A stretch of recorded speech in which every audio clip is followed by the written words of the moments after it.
चलो समझते हैं, ठीक है।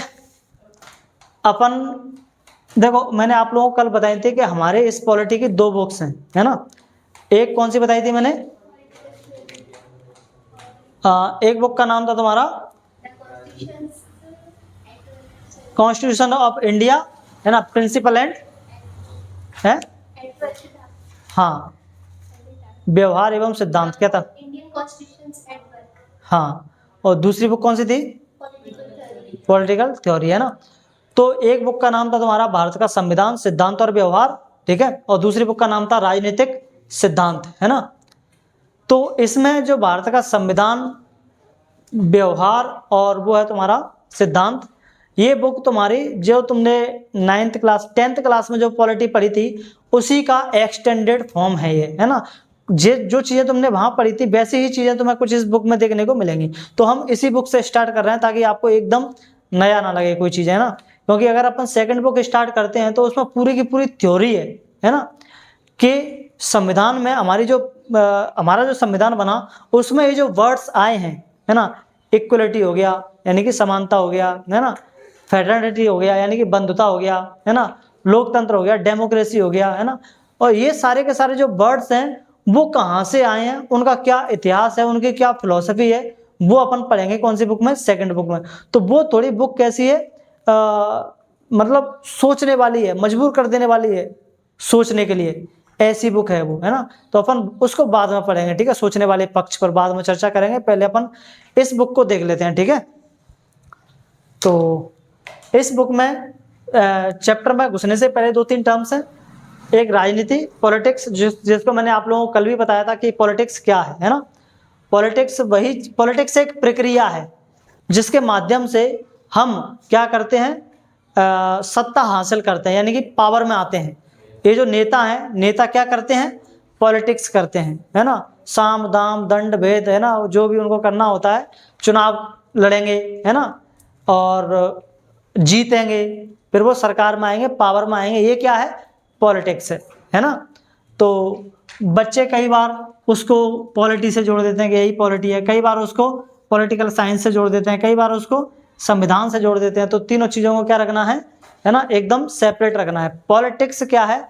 एक प्रोसेस है, एक प्रक्रिया है जिसके थ्रू हम पावर हासिल करते हैं, ठीक है।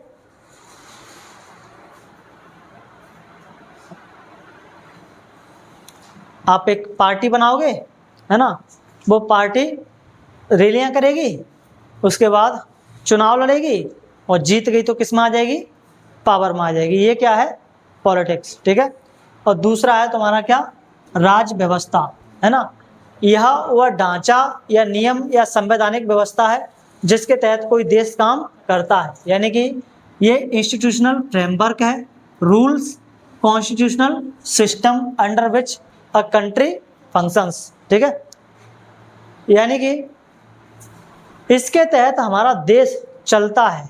हमारी अदालतें हो गई, अदालतें यानी कि कोर्ट हो गई, है ना, और हमारी संसद हो गई, पार्लियामेंट हो गई, है ना, हमारे पुलिस कैसे काम करेगी, वो सारा का सारा सिस्टम हमारे देश का कैसे चलता है ना। न्यायपालिका, विधानसभा, वो न्यायपालिका यानी कि तुम्हारी जुडिशरी, और पार्लियामेंट यानी कि संसद वगैरह, ये किस तरह से काम करती हैं, वो सब का सब अपन पढ़ते हैं किसमें?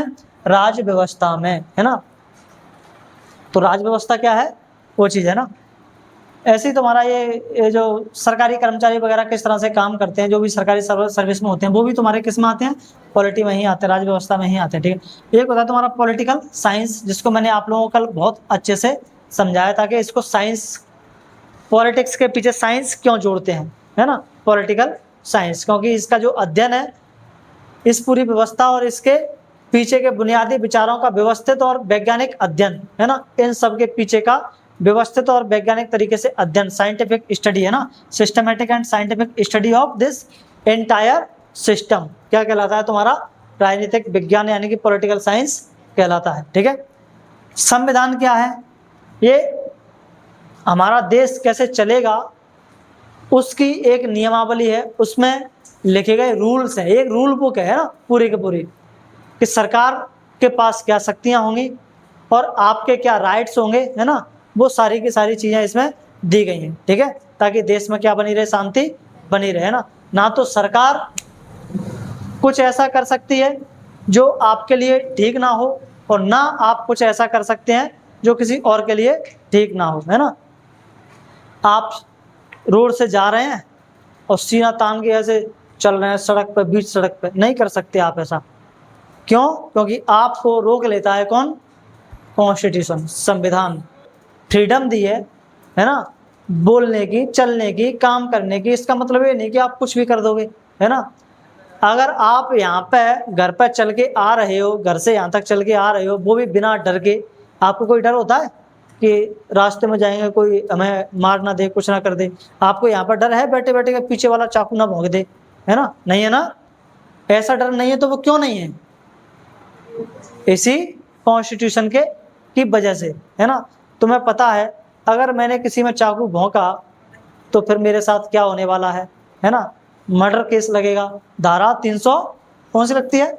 7, है ना। धारा 307 लगेगी और 20 साल की जेल होगी, है ना, या उम्र कैदी हो जाए, है ना। तो ये सब कहाँ लिखा है? ये हमारे कॉन्स्टिट्यूशन में लिखा है ताकि शांति बनी रहे। नहीं सोचो अगर ये ना होता, संविधान ना होता, कॉन्स्टिट्यूशन ना होता, तो कोई व्यक्ति कैसे भी चलता, कोई व्यक्ति कुछ भी करता, है ना। कोई रूल वगैरह कुछ होते? कुछ भी नहीं होता।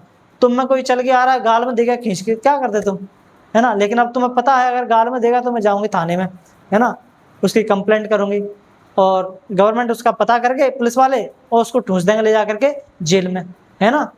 तो ये सारी की सारी जो व्यवस्थाएं बनी हुई हैं देश में, जो शांति बनी हुई है, वो किसकी वजह से बनी हुई है? इस संविधान की वजह से ही बनी हुई है ना। तो संविधान एक रूल बुक है जो बताता है कि कोई देश किस तरह से काम करेगा, किस तरह से चलेगा, है ना।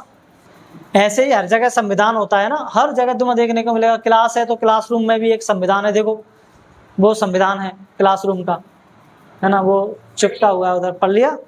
हाँ, तो ये क्या है? ये संविधान का, क्लासरूम का संविधान है। तुम स्कूल में जाओगे, तुम्हें करना चाहिए ना फॉलो। तो हमारे संविधान को भी फॉलो नहीं करते, इसको रियल संविधान को भी फॉलो नहीं करते लोग, है ना। लेकिन आप जिम्मेदार नागरिक हैं तो आपको इसे फॉलो करना ही चाहिए। मुझे लगता है कि फॉलो इसलिए नहीं करते बच्चे क्योंकि बच्चों को सही गलत का पता नहीं है कि सही क्या है और गलत क्या है। और आर्ट्स वाले बच्चों को तो धीरे धीरे समझ आ जाएगा कि क्या सही है क्या गलत है ना। वो बहुत सेंसिटिव हो जाएंगे, मुझे लगता है वो फॉलो करेंगे भी आगे चल के। हाँ, अभी नहीं करेंगे तो अभी पता नहीं है कि सही क्या है गलत क्या है, आगे चल के करेंगे फॉलो, मुझे उम्मीद है ना। देखो सबसे पहला टॉपिक है तुम्हारा इसका, why do we need a constitution. A constitution, ये विद्याराम सर और उनका नाम क्यों ले रहे थे, सती सर का? कौन है? चाचा ताऊ भाई कौन है?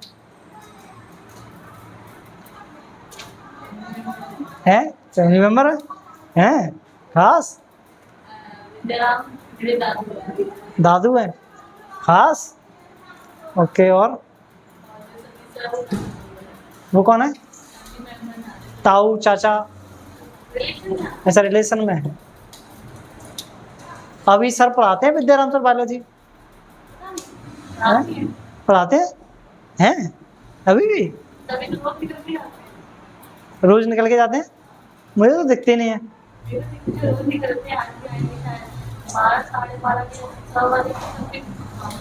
चल,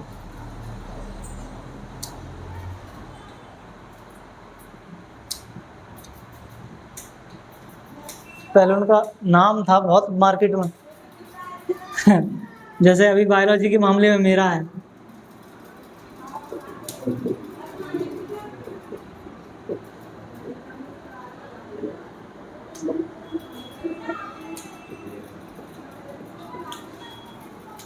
हमें संविधान की आवश्यकता क्यों है? ठीक है, सबसे पहली बात एक चीज समझ लो, हम पॉलिटी में कुछ भी रटने वाले नहीं है। मैं आप लोगों को कुछ भी याद कराने वाला नहीं हूँ, ठीक है। मैं यहाँ पे एक्सप्लेन करूँगा, समझाऊंगा और आपको क्वेश्चन दूंगा घर से लिखने के लिए। आप अपने बुद्धि विवेक से जितना सुना है उसके हिसाब से खुद से लिखने की प्रैक्टिस करना, ठीक है, कितना लिख पाते हो। उसके बाद एंड में, है ना, पहले तो एंड में तो शुरुआत में हम यही करेंगे चैप्टर के पूरे में, है ना। पूरा चैप्टर खत्म करेंगे, उसके बाद एंड में मैं तुम्हें क्वेश्चन आंसर्स सारे दे दूंगा, है ना। पहले हम सीखेंगे, फिर जब नहीं सीख पाएंगे तब दे देंगे, ठीक है। पहले कोशिश करेंगे हम पूरा सीखने की। देखो, मान लो एक बहुत बड़ी कॉलोनी है जिसका नाम है भारत सोसाइटी, यानी कि इंडियन सोसाइटी, ठीक है। आप लोगों ने बड़े शहरों में देखा होगा, तो उनमें बहुत बड़ी बड़ी क्या होती हैं, कॉलोनीज होती हैं ना। जैसे आप लोग नोएडा में जाएंगे तो वहाँ सेक्टर देखने को मिलेंगे आप लोगों को, है ना। सेक्टर फलाना, सेक्टर ढिकाना, है ना। ऐसे सेक्टर्स में पूरा का पूरा डिवाइड है ना। तो वो हमारे यहाँ की जो कॉलोनीज हैं, जैसे हम इस बामर को डिवाइड करते हैं सेक्टर्स में, ये वाला सेक्टर है, ये वो वाला सेक्टर है, ये वो वाला सेक्टर, है ना। लेकिन इतना बड़ा बामर है नहीं, तो है हाँ। और वहाँ के जो सेक्टर्स हैं, कॉलोनीज हैं, वो बहुत बड़ी बड़ी हैं, इसलिए उनको नाम दे दिया गया है ना, कि ये वाला सेक्टर है, ये वाला सेक्टर है ना। अब उस सेक्टर में मेरे को ये बताओ, क्या सिर्फ और सिर्फ हिंदू होंगे इस सोसाइटी में? सिर्फ हिंदू होंगे, या सिर्फ मुस्लिम होंगे,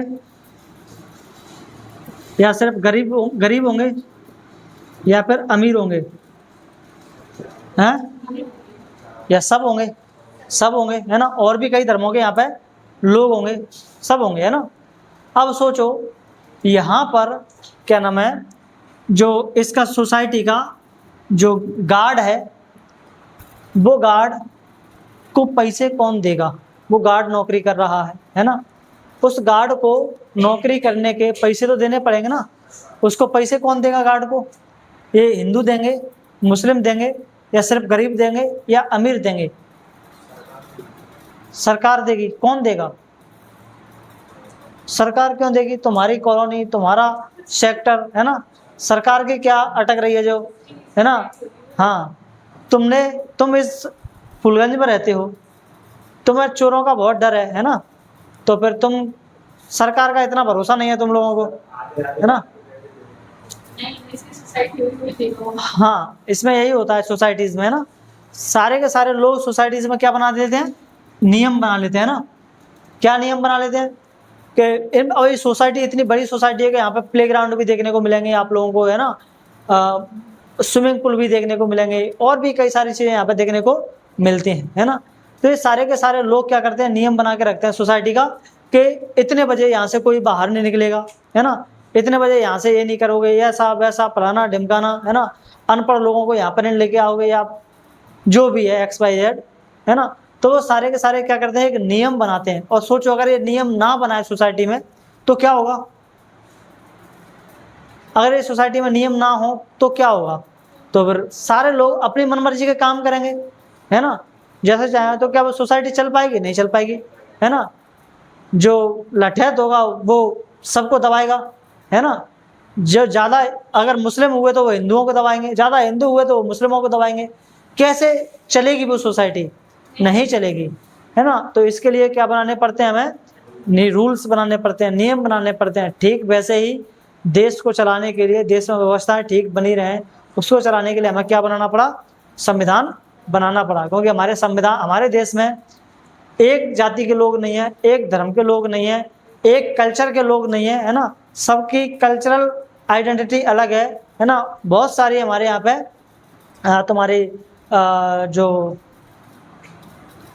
पॉलिटिकल आइडियोलॉजी के लोग रहते हैं, बहुत सारे कास्ट के लोग रहते हैं, बहुत सारे रिलीजियन को फॉलो करने वाले लोग रहते हैं।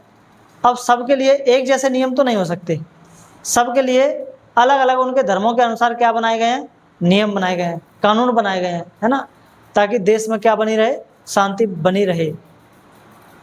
तो हम लोगों ने क्या किया, देश को चलाने के लिए, कि देश में शांति बनी रहे और व्यवस्थित तरीके से चलता रहे, उसके लिए सारे लोगों को, देश में जितने भी जाति धर्मों के लोग रह रहे हैं, सबको समेटा, सबको समाहित किया, और सबके हिसाब से, चाहे गरीब हो चाहे अमीर हो, सबके हिसाब से हमने क्या बनाए? रूल्स बनाए, है ना। अब गरीब हैं तो देखो, गरीब ना रहे, है ना, उसको सब कुछ पूछे, उसके लिए सरकार बहुत सारी क्या बनाती है? योजनाएं लेकर के आती है ना। आप लोग देखो, ये लाल लक्ष्मी बहना योजना चल रही है, आप लोगों को स्कूटी वगैरह मिलती हैं, है ना। और गरीबों को राशन फ्री में मिलता है, और तुम्हारा जो इलाज है 5 लाख रुपए तक का, वो इलाज भी क्या होता है, फ्री मिलता है। कौन सी योजना है वो, है ना आयुष्मान, आयुष्मान है ना, वो योजना है। तो ये सारी के सारी क्यों बनाई गई, ताकि सबका भला हो सके, है ना, नहीं तो गरीब का तो फिर कोई होगा ही नहीं, है ना। जैसे आप लोग देखेंगे, हमने उसका क्या नाम है, जो वो होता है आरक्षण जो होता है, रिजर्वेशन, हमने उसकी भी व्यवस्था करी, है ना। अब आरक्षण ऐसा नहीं है कि सिर्फ और सिर्फ निचली जाति के लोगों को मिलता है ना, या फिर सिर्फ गरीब लोगों को मिलता है ना। सॉरी, गरीब लोगों को तो मिलता ही है, गरीब लोगों के लिए बनाया गया था। लेकिन ऐसा नहीं है कि गरीब सिर्फ और सिर्फ निचली जातियों में ही मिलते हैं, ब्राह्मण लोगों में या क्षत्रिय लोगों में गरीब नहीं होंगे, वहाँ भी गरीब होते हैं। तो वो आरक्षण की व्यवस्था उनके लिए भी करी गई, है ना। उनके लिए एक अलग EWS का सिस्टम लाया गया, है ना, इकोनॉमिकल वीकर सेक्शन, है ना। कि इकोनॉमिकल वीकर सेक्शन का मतलब ये वो लोग हैं जो आरक्षण से बाहर हैं, है ना, जो SC ST OBC से बाहर हैं, लेकिन ये किस में आते हैं, जनरल वगैरह में आते हैं, है ना। तो जनरल वगैरह में भी तो गरीब होते हैं ना, वहाँ गरीब होते हैं, उनका क्या, उनके लिए भी तो कुछ करो भाई। तो उनके लिए क्या लेके आ गए, EWS लेकर के आ गए, इकोनॉमिकल वीकर सेक्शन, यानी कि जो कमजोर हैं, गरीब हैं, उनके लिए हम ये व्यवस्था ला देंगे। ये भी एक आरक्षण की व्यवस्था है। तो इनको क्या मिलता है, सरकारी नौकरियों में कुछ छूट मिल जाती है ना, और हर जगह छूट मिलती है इनको, है ना।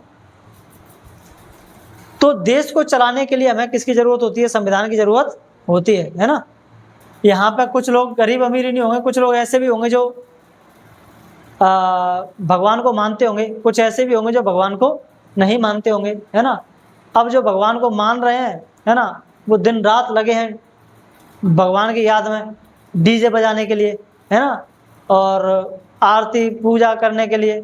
सोचो, ऐसे दो लोग हैं एक कमरे में, ऐसे दो लोग पड़ गए हैं, जो एक भगवान को मानता है और एक भगवान को नहीं मानता है ना।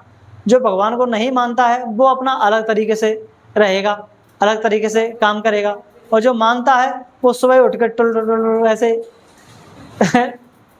घंटी बजाएगा। और बेचारा एक जो नहीं मानता है वो सुबह उठता नहीं है, और लेकिन उसकी घंटी के चक्कर में उसका दिमाग खराब हो जाता है, तो उसको भी नींद खराब, उसकी भी नींद खराब हो जाती है, उसको भी उठना पड़ता है। तो बहुत बड़ी क्या हो सकती है, प्रॉब्लम्स हो सकती हैं, है ना। तो हमें क्या बनाने पड़ते हैं, नियम कानून बनाने पड़ते हैं कि भैया तुम भक्ति कर रहे हो तो इस टाइम पे कर लो, उस टाइम पे कर लो, फलाना ढिमकाना, इस तरह से, है ना। इससे क्या बनी रहेगी, सोसाइटी में शांति बनी रहेगी, है ना। अब कुछ लोग सोसाइटी में जो अमीर हैं वो उससे क्या नाम है, दंदनाटे से चल रहे हैं, उससे 4 व्हीलर से, लेकिन जो गरीब हैं वो अपने बेचारे पैदल चल रहे हैं, साइकिल से चल रहे हैं, है ना। तो उनके लिए भी कुछ नियम कानून बनाएंगे, तुम्हें कैसे सड़क पर चलना है, कैसे नहीं चलना है, कैसे गाड़ियां चलानी है, कैसे नहीं चलानी है ना, ये सारी चीजें। कुछ यहाँ पर सोसाइटी में नौजवान भी होंगे तुम्हारे जैसे, है ना, कुछ हमारे जैसे बुढ़े भी होंगे। आप बुढ़े हो सर तो मतलब नौजवान भी होंगे और बुजुर्ग भी होंगे। अब नौजवान लोगों को पसंद होता है तेज म्यूजिक, है ना, लेकिन तेज म्यूजिक बजा रहे हैं उधर बेचारे बुढ़े, है ना, उनको तो नहीं है ना पसंद, वो परेशान हो रहे हैं उधर से, है ना, गालियां दे रहे हैं। तो इसके लिए फिर कुछ नियम कानून तो होने चाहिए ना सोसाइटी में, कि नहीं भाई इतने से तेज वॉल्यूम नहीं करोगे, और इतने से रात को ज़्यादा नहीं बजाओगे। ये जो DJ वगैरह के जो रूल्स आए बजाने के, वो रात को 10 बजे के बाद में, है ना, अलाउड नहीं है। तो वो क्यों नहीं है, इसीलिए क्योंकि सोसाइटी में अकेले तुम नहीं रह रहे हो, सोसाइटी में और भी बहुत सारे लोग रह रहे हैं, उनको भी तो प्रॉब्लम होती है ना। तो किसी को कोई प्रॉब्लम नहीं होनी चाहिए। तुम्हें जितनी फ्रीडम दी है तुम उस फ्रीडम का इस्तेमाल करो, लेकिन उस फ्रीडम का इस्तेमाल दूसरों की फ्रीडम छीनने के लिए ना करो, है ना। इसके लिए ज़रूरत होती है किसकी, संविधान की, कॉन्स्टिट्यूशन की, है ना। तुम फ्रीडम अपनी इस्तेमाल कर सकते हैं, लेकिन तुम दूसरे की फ्रीडम को छीन नहीं सकते। यहाँ तक कि हमारी सरकार, है ना, भी नहीं छीन सकती हमारे अधिकारों को, है ना। अगर सरकार भी हमारे अधिकारों को छीन रही है तो हम सरकार के खिलाफ कहाँ जा सकते हैं, सुप्रीम कोर्ट में जा सकते हैं सीधे, है ना। सरकार तुमसे कह रही है तुम ये काम नहीं करोगे, जाओ सीधे सुप्रीम कोर्ट, है ना। अगर तुम्हें किसी भी तरह का काम करने से तुमसे सरकार कह रही है तुम वहाँ घूमने के लिए नहीं जाओगे, तुम ये काम नहीं कर सकते, है ना, तुम अपना धर्म चेंज नहीं कर सकते, कुछ नहीं कर सकते, फलाना ढिमकाना ऐसा वैसा, तुम सीधे कहाँ जा सकते हो? सुप्रीम कोर्ट जा सकते हो, क्योंकि वो तुम्हारे लीगल राइट्स हैं, लीगल राइट्स नहीं, फंडामेंटल राइट्स हैं, और मूलभूत अधिकारों को कोई कम नहीं कर सकता, ना ही छीन सकता, है ना। ये सिर्फ और सिर्फ एक ही कंडीशन में कम होते हैं, और वो है जब देश में इमरजेंसी लगी हो, है ना, आपातकालीन परिस्थितियां बन गई हों। अब ऐसे में फिर देश को, वो क्या नाम है, सरकार को जो हमारे फंडामेंटल राइट्स हैं वो कम करने पड़ते हैं, है ना। सोचो कोरोना आया था, कोरोना में हमारे फंडामेंटल राइट्स कम हुए थे, है ना। फंडामेंटल राइट्स का मतलब सरकार ने कहा था कि घरों में ही रहना है ना। लेकिन उस समय सिचुएशंस अलग थी, उस समय इमरजेंसी की कंडीशंस थी। अगर इमरजेंसी की कंडीशंस नहीं होती तो सरकार ऐसा कोई फरमान जारी कर ही नहीं सकती है, क्योंकि तुम्हारे घर से बाहर निकलने से खतरा था, दूसरों को खतरा था, है ना, और तुम्हारे लिए भी खतरा था। इसलिए उसको क्या किया गया, है ना, इमरजेंसी के दौरान तुम्हारी आज़ादी, फ्रीडम क्या करी गई, कम करी गई, है ना। आप लोगों ने देखा होगा जो निकल रहे थे वो कैसे सुताई हो रही थी उनकी, है ना, सड़कों पर पुलिस वालों के डंडों से, है ना, लगे डंडे लगे डंडे। एक मूवी देखना, कौन सी मूवी मुझे याद नहीं आ रही है, लॉकडाउन, मूवी का नाम ही लॉकडाउन है, देख लेना, है ना, है, हाँ, लॉकडाउन के नाम से निकल आई, लॉकडाउन के ऊपर ही बनी हुई मूवी है वो, है ना। अभी लेटेस्ट शायद 25 में, 25 में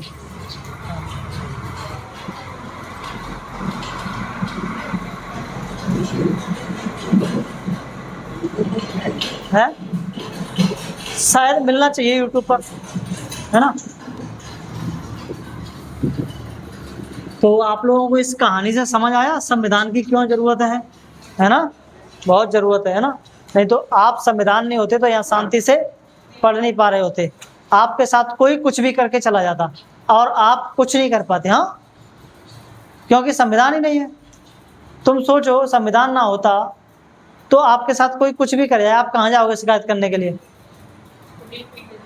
हैं, कहीं नहीं जा सकते।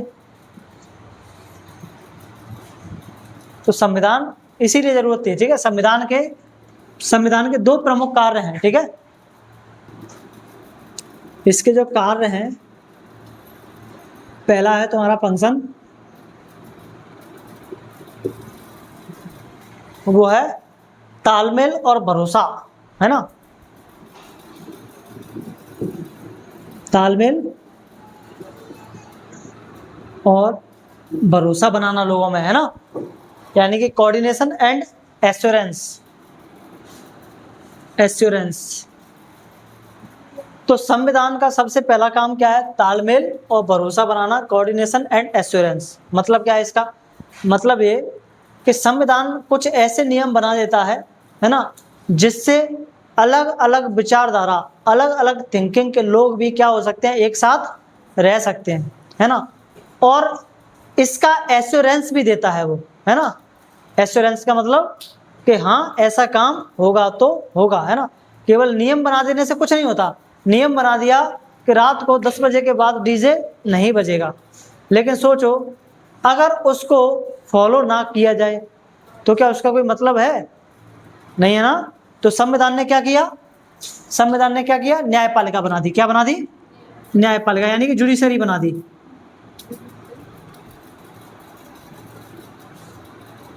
है ना। ये मत लिखना, ठीक है। जुडिशरी बना दी। क्यों बना दी? उन्होंने कहा कि जो भी इस नियम को तोड़े उसको दंड दो। अब बजा के बताओ तुम रात को, है ना, डर होता है कि नहीं होता कि रात हो गई भाई 10 बज गए, किसी ने शिकायत कर दी तो भाई दंड तो भुगतना पड़ेगा, है ना। किसी ने कॉल कर दिया भाई पुलिस वालों को कि यहाँ डीजे है, हाँ हाँ, कॉल कर दिया किसी ने पुलिस को कि भाई यहाँ पर शादी में अभी भी डीजे बजाया जा रहा है, 12 बज गए हैं। पुलिस वाले तुरंत आएंगे, डीजे बंद कराएंगे और हो सकता है उसके खिलाफ कोई FIR वगैरह भी हो जाए। वैसे तो होनी चाहिए, लेकिन खा पी के मान जाते हैं, लेकिन रूल तो यही है कि भाई FIR होगी और कोर्ट इसको क्या करेगा, दंडित करेगा व्यक्ति को। तो तुम्हें मिला एश्योरेंस कि नहीं मिला, मिला है ना। तो कोऑर्डिनेशन हुआ कि नहीं हुआ, नियम में हुआ, ठीक है। तो पहला नियम तो इसका ये है। और दूसरा नियम क्या है, नियमों की कानूनी मान्यता।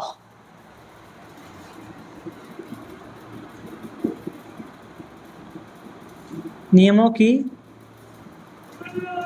कानूनी मान्यता यानी कि लीगल इनफोर्सिबिलिटी ऑफ रूल्स, ठीक है। तो दो नियम हो गए संविधान के, है ना, दो फंक्शन हो गए। सबसे पहला तालमेल और एश्योरेंस, तालमेल और भरोसा यानी कि कोऑर्डिनेशन एंड एश्योरेंस, कि ताकि समाज में लोग विभिन्न विचारधारा के लोग रहते हैं, है ना, डिफरेंट डिफरेंट टाइप के आइडियोलॉजी के लोग रहते हैं, लेकिन वो सब साथ में रहते हैं क्योंकि उनको एक भरोसा है कि हमसे कोई कुछ नहीं कहेगा। अगर तुमने हिंदू मुस्लिम के साथ कुछ भेदभाव किया तो उसके खिलाफ कानून है, तुम्हारे खिलाफ क्या होंगे, है ना, जो भी है एक्शंस लिए जाएंगे और दंडित आपको किया जाएगा, है ना। और जो नियमों की कानूनी मान्यता है वो भी हमें संविधान से मिलती है ना। जो भी नियम बनाए हैं वो संवैधानिक रूप से कैसे हैं, वैध हैं, यानी कि तुम्हें सजा मिलेगी ही मिलेगी, तुम्हें ये नियम फॉलो करने ही पड़ेंगे, ठीक है। चलो कुछ क्वेश्चंस बताओ मुझे। संविधान का सबसे पहला कार्य क्या है, क्या सर लिखा तो सामने है, पहला कार्य क्या है, what is the primary function of constitution, to make government powers unlimited, या फिर to provide minimal coordination and assurance in society, यही है ना। हाँ, दूसरा वाला समाज में एक न्यूनतम समन्वय और विश्वास बनाना, ठीक है। संवैधानिक नियमों को समाज में प्रभावशीलता कौन प्रदान करता है, यानी कि what gives constitutional rules practical effectiveness in a society, न्यायालय द्वारा इनकी कानूनी स्वीकार्यता और प्रवर्तन यानी कि their legal impossibility and recognition of by the courts, या फिर समाज के दबंग लोग यानी कि पावरफुल पीपल ऑफ सोसाइटी, या फिर कोई नहीं यानी कि नन ऑफ द एबव, या फिर राजनीतिक दल पॉलिटिकल पार्टीज। कौन है जो कानूनों को लागू करवाता है, कोर्ट है ना। इसके लिए क्या बनाए गए हैं, लागू करवाने के लिए, कानूनी मान्यता के लिए कोर्ट ही तो बनवाए गए हैं कि अगर तुम किसी कानून को नहीं मानते हो तो तुम्हें उसकी सजा कौन देगा, कोर्ट देगा। तुम्हें उस कानून को मानने के लिए बाध्य कौन करेगा, कोर्ट करेगा कि तुम्हें ये कानून मानना ही पड़ेगा, है ना। चलो फिर कल पढ़ते हैं आगे का।